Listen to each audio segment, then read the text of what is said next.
Social media ઉપર સૌથી વધુ વાયરલ થતા વિડીયોઝ અત્યારે કાશ્મીરના છે.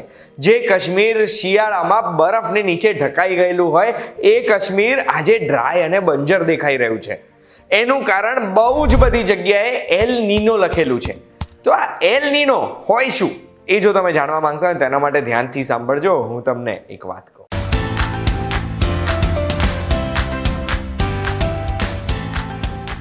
એક વાત કહું, આપનું સ્વાગત છે. મારું નામ છે ગુંજ ઠક્કર અને કાશ્મીરમાં ડિસેમ્બર 2023માં 79% ઓછો રેનફોલ સ્નોફોલ થયો છે અને જાન્યુઆરી 16 સુધી તો એક બી વખત સ્નોફોલ થયો જ નથી અને એના લીધે કાશ્મીર સ્નો વગરનું જાન્યુઆરીમાં પહેલી વાર દેખાઈ રહ્યું છે.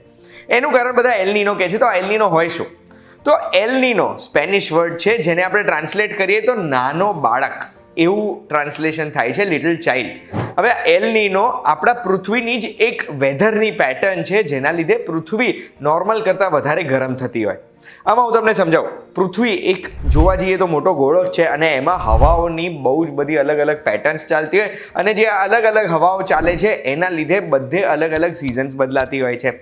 હવે આપણે પેસિફિક ઓશનને જોઈએ ને તો પેસિફિક ઓશનમાં સાઉથ અમેરિકાથી લઈને ઓસ્ટ્રેલિયા બાજુ એટલે ઈસ્ટથી વેસ્ટ નોર્મલી હવા ચાલતી હોય છે આ નોર્મલ દિવસોમાં.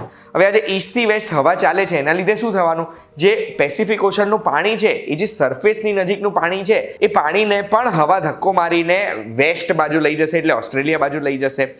એના લીધે શું થવાનું કે ઓસ્ટ્રેલિયાની નજીક જે દરિયો છે ને એનું પાણી ગરમ રહેવાનું અને બધું ગરમ પાણી જે સાઉથ અમેરિકા નોર્થ અમેરિકા પાસેથી બધું ઓસ્ટ્રેલિયા બાજુ આવી ગયું એટલે ત્યાંનું પાણી ઠંડુ થવાનું. ઓસ્ટ્રેલિયાની નજીક ગરમ પાણી થઈ ગયું છે પેસિફિક ઓશનમાં એટલે ત્યાંની હવા નોર્મલ કરતાં ગરમ હશે.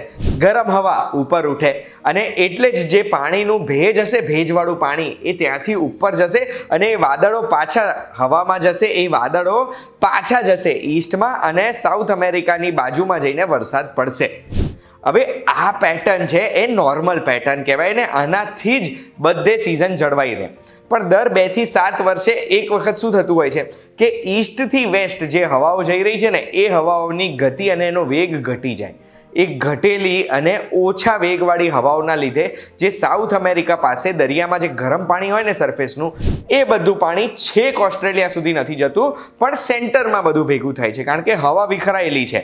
હવે સેન્ટરમાં ભેગું થાય છે એના લીધે જે પેસિફિક ઓશનનું સેન્ટર છે ત્યાંથી ગરમ પાણીના લીધે ગરમ હવા ઉપર ઉઠે છે, વાદળો ત્યાં ફોર્મ થાય છે અને જે વરસાદ છે એ વિખરાઈ જાય છે, બંને બાજુ સરખો થાય છે. આ જે એલ નીનો વેધર પેટર્ન છે ને એના લીધે અમેરિકા, મેક્સિકો અને સાઉથ અમેરિકાના ઘણા બધા દેશોમાં ફ્લડ્સ આવે છે, પૂર આવે, મોટા મોટા હરિકેન, સાયક્લોન ને સ્ટોર્મ્સ આવે છે.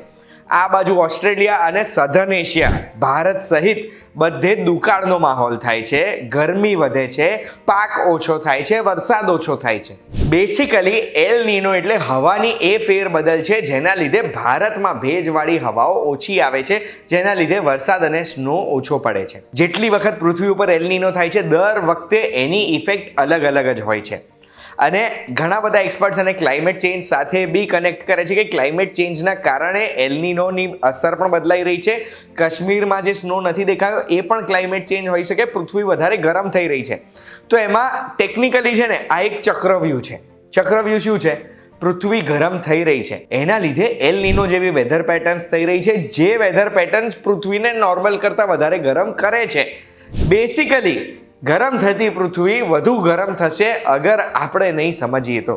નોર્મલી ક્લાઇમેટ ચેન્જના લીધે કોઈ પણ વેધર પેટર્ન થાય છે તો એ સમજવા માટે એનું પ્રૂફ આપવા માટે 10 વર્ષ એ વેધર પેટર્ન કન્ટિન્યુ થાય છે અને સ્ટડી કરે પછી જ આ ક્લાઇમેટ ચેન્જ ઉપર એટ્રીબ્યુટ કરી શકાય. પણ હમણાં મને એવું લાગે છે કે આ વિડીયો જોઈને તમે સમજી ગયા છો કે એલ નીનો શું છે અને કેમ કાશ્મીરમાં અત્યારે બરફ નથી. આ વિડીયોની માહિતી જોઈને તમને આવી જ વિડીયોઝ જો જોવી ગમે છે તો બસ એના માટે એક વાત કહું, જોતા રહેજો VTVGujarati.com પર. આપણે ફરી મળીશું.